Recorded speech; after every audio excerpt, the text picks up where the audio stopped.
Well, look, I think it's extraordinary. And if you want an example of the deep state, you apparently had the head of the FBI go to the White House with the Deputy Attorney General, make his case to the White House, they're his superiors in the executive branch, and get turned down.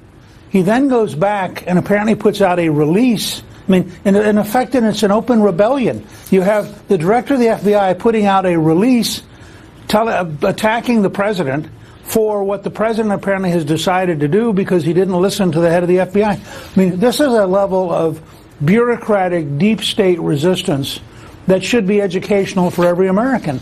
And it should raise two questions. First of all, when you're dealing with the Federal Bureau of Investigation and the Justice Department, it is a threat to the civil liberty of every American if they go rogue. I mean, if they think they're on their own, if they think they're unaccountable. This is what was wrong with J. Edgar Hoover. And let me say, one of the things that President Trump ought to consider is renaming the J. Edgar Hoover building, because Hoover was the personification of spying on Americans, including Reverend Martin Luther King Jr. He was the personification of using secret information for political power. And maybe they ought to rename the building for a civil libertarian, and they ought to send a signal to the FBI that, look, you're under the law. Now, you're not above the law. You can't go out here, have the President of the United States make a decision, and then you decide you're going to fight him in public. That breaks up the whole concept of an executive branch and is clearly a violation of the Constitution. Clearly, you're pointing out that the FBI and the White House are at odds over this. Judge Andrew Napolitano, Mr. Speaker, penned an op-ed on FoxNews.com this morning making the case, as he has been, to make this memo public. We're adults, he says, we should be able to decide. He writes, if it is as advertised, we will see the deep state at its most frightening. What is going on here, Speaker? Well, let me point out also, there's a very big movie out right now about the Washington Post and the release of the Pentagon Papers, which is actually a slight slap at the New York Times, which is the paper that actually released them. But the Pentagon Papers were thousands and thousands of pages of secrets in the middle of a war, and the news media felt like it had a moral obligation to publish American secrets during a war. Now we turn around. Where's the demand from the Washington Post? Where's the demand from the New York Times? Why aren't they insisting that the American people have the right to know? Because the case here is very simple. Did the Federal Bureau of Investigation use tainted campaign material, apparently paid for by the Clinton campaign, as an excuse to a federal judge to have wiretaps on Americans during a campaign?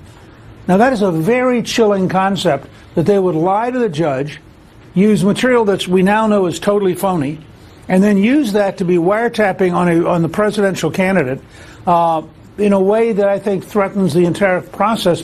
It turns out we started out looking for, did the Russians collude in the American election? And what we're discovering is, well, the FBI and the Justice Department colluded. That the real collusion was in the federal bureaucracy, not in the Kremlin, and that it was apparently illegal. And that's why I think they're trying to cover it up.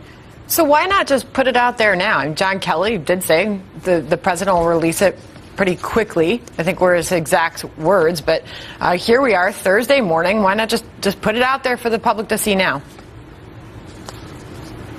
Well, I think in the next day or two it will come out. It may come out sometime today.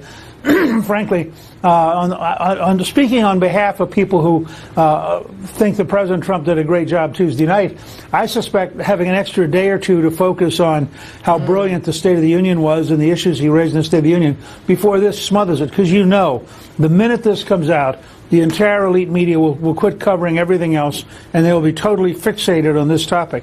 And it's going to get plenty of coverage. It'll be out today or tomorrow or at the latest Monday, because it comes out unless the president stops it. And it's pretty clear he's not going to stop it. And I think that he doesn't have to say much about it. It's going to speak for itself. And I think that we're going to find out, based on everything we've heard so far, we're going to find some very sobering things about how illegal the practices were during the 2016 campaign. And I want to repeat, we started out with this question of, did the Russians interfere? And in the course of a year, we've come to the fact that it may well have been the Justice Department and the FBI that was interfering, not the Russians. That's a pretty amazing turn of events. I think naturally, as Americans, our next question is, and then what? So once we see this memo, and let's say everything that it sounds like you're predicting is in that memo is made public and we all read it. Paul Ryan has said that the purpose of releasing this is transparency so that we can see accountability. What happens next? Well, I think there are three things that ought to happen next. First, at a symbolic level, as I said a minute ago, they ought to rename the J. Edgar Hoover building to admit that, in fact, there's a long pattern at the top level of the FBI of doing things that were illegal.